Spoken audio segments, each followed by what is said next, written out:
Lahi ra gyud no kung naatay saktong gamit kung manota kay daghan man tag kuha sama ani among gigamit ba nga ipinigbabawal na teknik. Nigamit na mi diri di kurente mga choy para sureball og dili alkansi ba. Ultimo bakki ani wa gyud pasaylua pero ang nakaapan ani ang tilapia dili madutlan.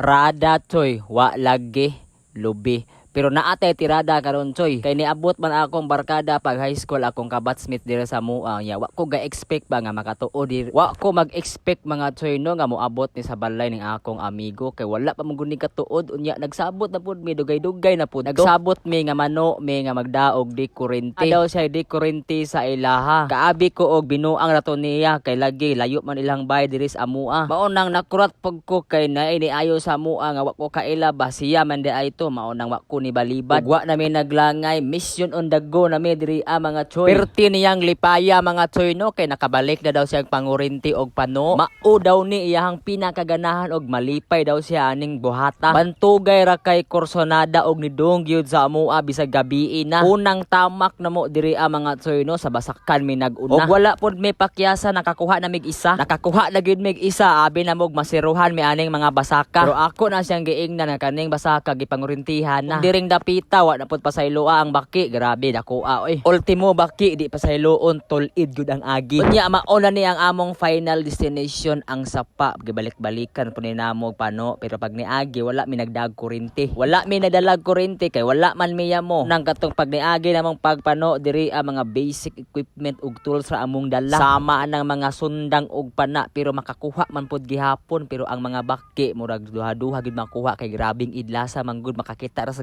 may hayag nga ispat larpad na largo. Pero pagdating sa di kurente mga choy ay way pasayloa oy pantat baki og unsa pa diha pero except sa aning tilapia nga grabe yung gahi dili gud madutlan bisag unsa og kurente. Pero ingon sa akong amigo madutlan ra kuno siya kung duha ang kurente gamiton. Og first time pud di ay ni nako mga choy no nga mano mi nga magdaog di kurente. Og nindot pud siya mga choy no kay di jud ka masiruhan. Pero ang nakaapan aning di kurente mga choy no kay dali ra kayo maulian ang mga naluya nga pantat og baki. Maunang mas nindot gyud mga choy no naakay net nga asudlan sa imong mga kuha. Grabe gyud mga choy kung naakay di kurente. Kung nakita ninyo diha mga choy no ubay-ubay na pud ang among mga kuha diri. Sagaran gyud ang among kuha diri mao ni gitawag og pantat ra kasagaran ang among makuha mga choy no kay lagi wala sila mga himbis. Wala sila mga himbis di pareha anang tilapia nga grabe kung bisag unsaon daw nimo siya kurente di gid siya madutlan. Malipong ra siya pero grabe kunog energy tuyok-tuyok nimo sa tiil antod nga makabuhi sila. Og hapit pud mi moduha ka oras sa among pagpano diri mga choy no og naka-decide nami nga mouli na kay gabii na kaayo. Gabii na kaayo plus kapoy na. Og klase-klase ni among mga kuha mga choy no di ay baki, awang og pantat. Og maura to mga choy daghan kayong salamat sa pagtan-aw og padayon lang ta. Bunal ra.